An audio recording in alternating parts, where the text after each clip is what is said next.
Misericórdia, graça e paz da parte do nosso Senhor e Salvador Jesus Cristo. Sejam muito bem-vindos a mais uma reflexão para a vida em vídeo e hoje quero pensar e meditar com vocês sobre o tema questão que estão fora de nosso controle. Questões que estão fora do meu, do seu, do nosso controle. Para isso, nós vamos ler dois versículos da palavra de Deus que se encontram em Gálatas, capítulo 5, versículo 22 e 23, que dizem assim: Mas o Espírito produz este fruto: amor, alegria, paz, paciência, amabilidade, bondade, fidelidade, mansidão e domínio próprio. Não há lei contra estas coisas. A Bíblia nos revela que há nesta vida questões que não estão em nosso controle.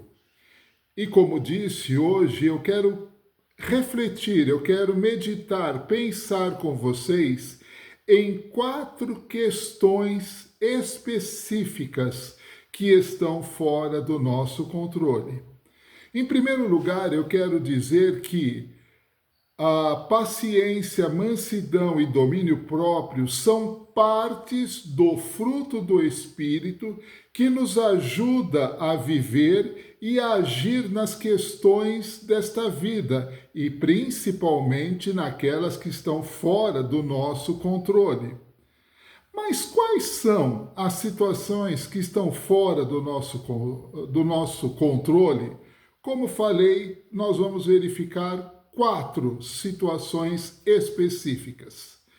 A primeira situação é crenças diferentes.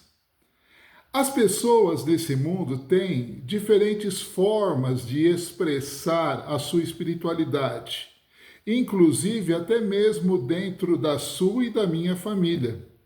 Mesmo que nós tenhamos ensinado, ou mesmo que você tenha ensinado o caminho da graça aos seus filhos, seus pais, cônjuge e outras pessoas, há um certo momento que foge do seu e do meu controle o caminho escolhido pelos nossos entes queridos.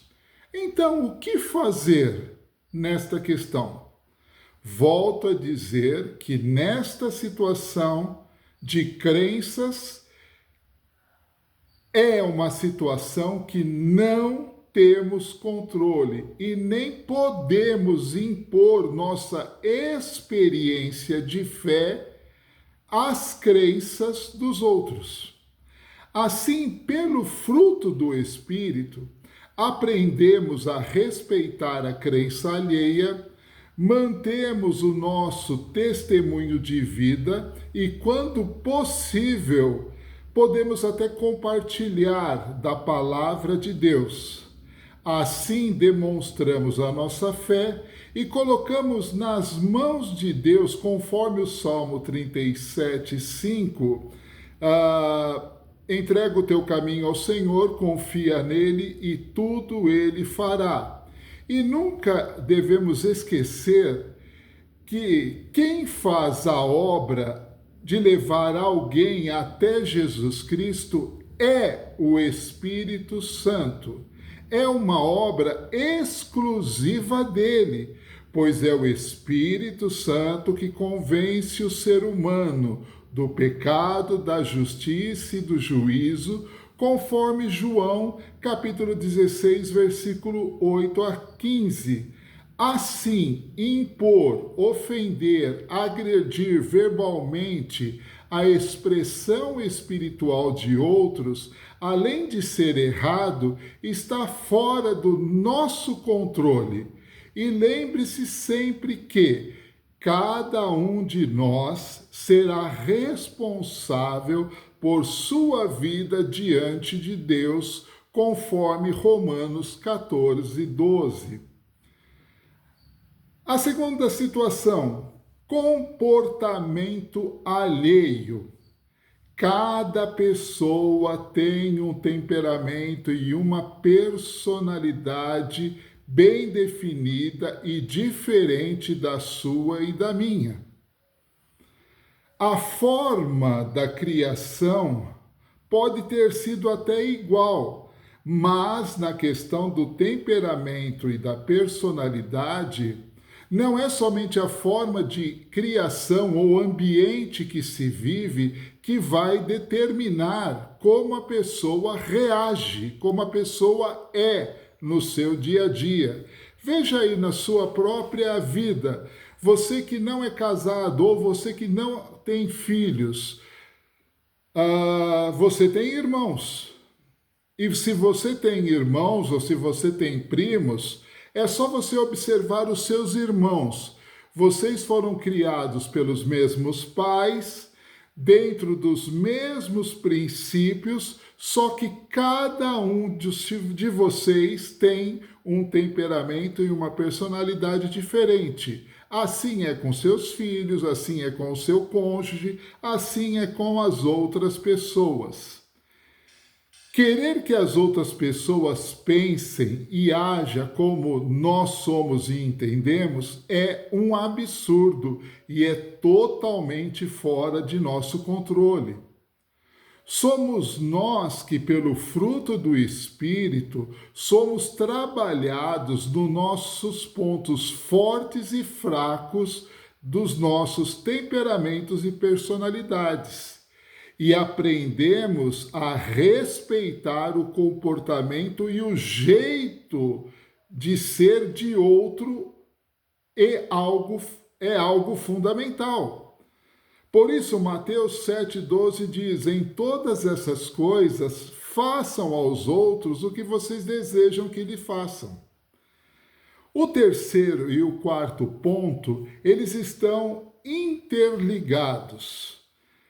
Está totalmente fora do nosso controle, está definitivamente fora do nosso controle o passado e o futuro. Quando nós olhamos para o passado, nos arrependemos de decisões e atitudes e palavras. Mas não há como voltar ao passado para evitar. Mas hoje, no agora, podemos tomar duas atitudes. Mas deixe-me usar uma ilustração. Você já ouviu aquele ditado que diz: não adianta chorar pelo leite derramado?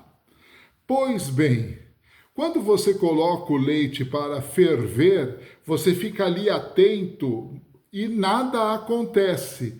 De repente você se distrai por alguns segundos para pegar alguma coisa ou para olhar alguma outra coisa, o leite alcança a fervura necessária e de repente sobe e derrama e suja todo o fogão. Se nossas ações atingirem outras, devemos sim pedir perdão a essas pessoas. Devemos restaurar a nossa convivência com elas, porque, motivados pelo nosso temperamento e pela nossa personalidade, podemos até ter magoado, ferido alguém. Então devemos perdoar e devemos restaurar esta convivência. Isto é o quê? Limpar o leite que se derramou. Não adianta chorar pelo leite que derramou, mas nós podemos limpar aquilo que foi derramado. A segunda coisa que aprendemos em relação ao passado são as atitudes erradas que nós cometemos, servem como oportunidades para não voltarmos a cometer o mesmo erro. Isso é a atitude que aprendemos nesta questão do leite. Você limpou, você vai colocar um outro leite para esquentar, então preste muita atenção, não se distraia, não tente fazer outra coisa, preste atenção para que ele não se derrame novamente. Veja o exemplo que Jesus nos dá com aquela mulher que foi pega em flagrante adultério, conforme João 8, 3 a 11.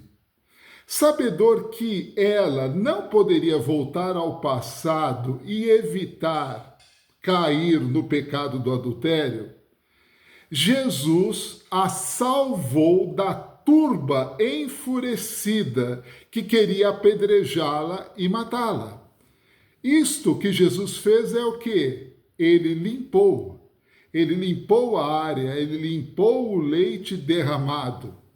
Em seguida, ele acalmou, perdoou o pecado daquela mulher, mas ele a advertiu: vá e não peques mais. Isto é, não volte a cometer este erro novamente. Não se distraia, mas não se distraia não apenas na questão do adultério, mas da prostituição, da fornicação, do roubo, vícios, mentiras e todas as obras infrutíferas da carne que encontramos em Gálatas, capítulo 5, do versículo 19 a 21. Em relação ao futuro, o amanhã, ele também está totalmente fora do nosso controle. Não há uma máquina do tempo que possa nos levar até lá. Nós não temos condição de saber as questões que vão surgir e com que teremos que lidar e resolver no amanhã. Daí o conselho de Jesus em Mateus 6, 25 a 34. Deixe o amanhã nas mãos de Deus. Assim tudo irá bem, independente da circunstância que vier. Preocupação com o passado nos gera depressão. Preocupação com o futuro que está por vir nos gera ansiedade. E estas duas questões nos trazem enfermidade, quer emocional, mental e totalmente física, e em alguns casos até espiritual, porque somos abatidos. Por isso, aquilo que está fora do seu controle, do meu controle, pare. Viva o agora, o presente, na direção de Deus e tenha aquela paz que Ele mesmo disse que excede todo o entendimento. Que Deus possa abençoar a tua vida ricamente, que você possa ter uma excelente semana na presença do Senhor e no próximo sábado estaremos aqui novamente, dia 31 de maio, com uma nova reflexão, mas de segunda às sextas-feiras, na parte da manhã, se você quiser, você pode receber reflexões para vidas em áudio com um louvor gratuitamente, com uma reflexão da palavra de Deus. Paz e bem a todos e até a próxima oportunidade, se Deus assim o permitir.